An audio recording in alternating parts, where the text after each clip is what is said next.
Shalom Aleichem, this is Rabbi Kovacs. We are pre-recording the Mishnah Yomi for the first day of Shavuot, Vav Sivan. We are in chapter 2 of Gittin, Mishnah Gimel. Bakol Kotvin, you can write your get with any type of ink. B'dio, dio is the haTorah ink.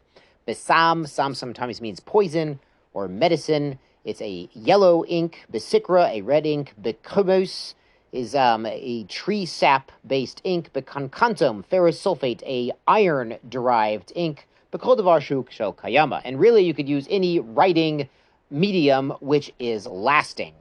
And therefore, the Mishnah explains, Ein kotvin lo b'mashkin, we don't use berry juices, lo b'mei peirot, or other fruit juices, v'lo b'chol davar she'eino mitkayim, and any sort of ink that fades or just does not last.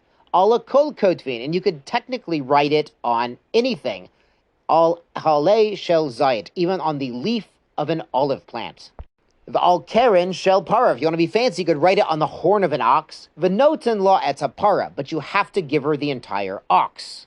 Now, the reason he has to give her the whole ox instead of writing the get, then cutting off the horn and giving her just the horn, is something the Bartanura brings a drasha from the Gemara.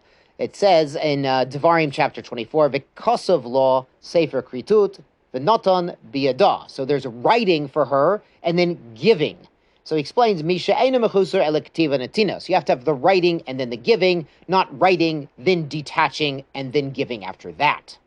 Now, the horn of the ox might remind us of something we talk about Hanukkah time. There's a Medrash Rabbah that says the Greeks decreed at some point on the Jews that they should write on the horn of their ox, they have no chelek in the God of the Jews.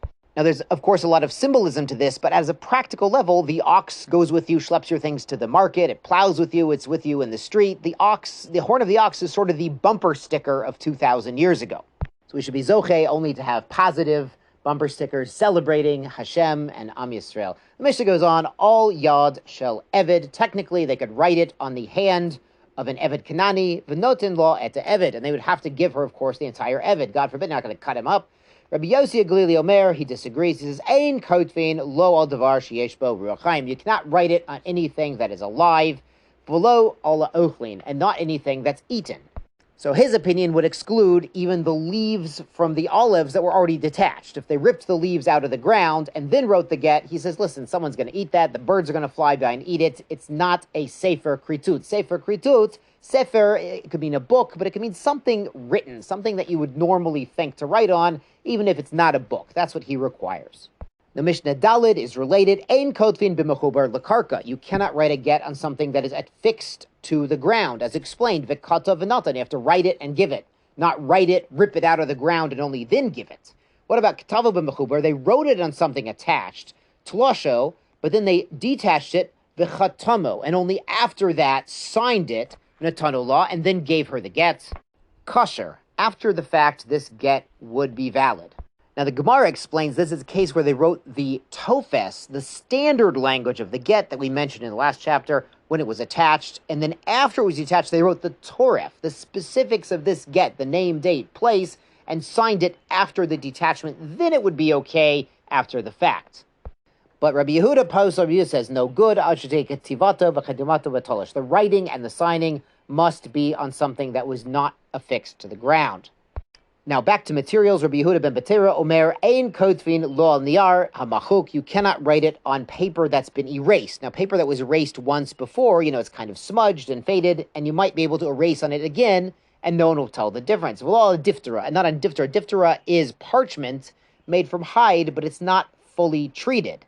And in the Gemara, they get into the process of how they would make the parchment for the Sefer Torah.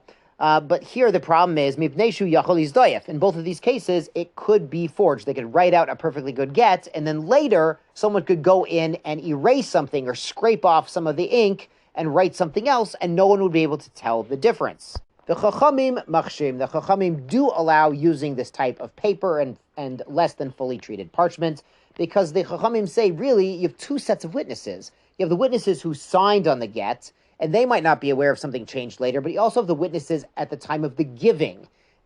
The Eidei Mesira. Mesira is like the word Mesura. The witnesses who are there who see the get being given over, and they take a look at the get, and if there's a question of forgery or something changing on the actual paper, the woman could bring in these Eidei Mesira, and they could say, yes, we were there at the giving of the gets. The get was kosher at that time, and we're looking at it now, and nothing is different. And this is very relevant for Shavuot. Really, every time we read a Torah, what do we say? At the end of reading the Torah, we hold up the Torah, we say, Vizot haTorah asher sam Moshe, or Vizais haTorah, if you want. And that's not just symbolic. We are testifying that this is the exact same Torah our ancestors got from Har Sinai.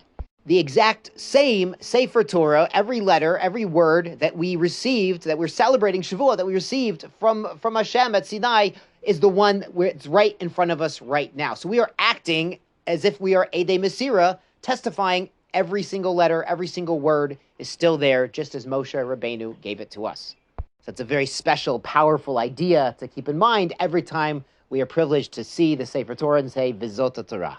Yeshar Kochachem, Chag Sameach, Shavuot Tov.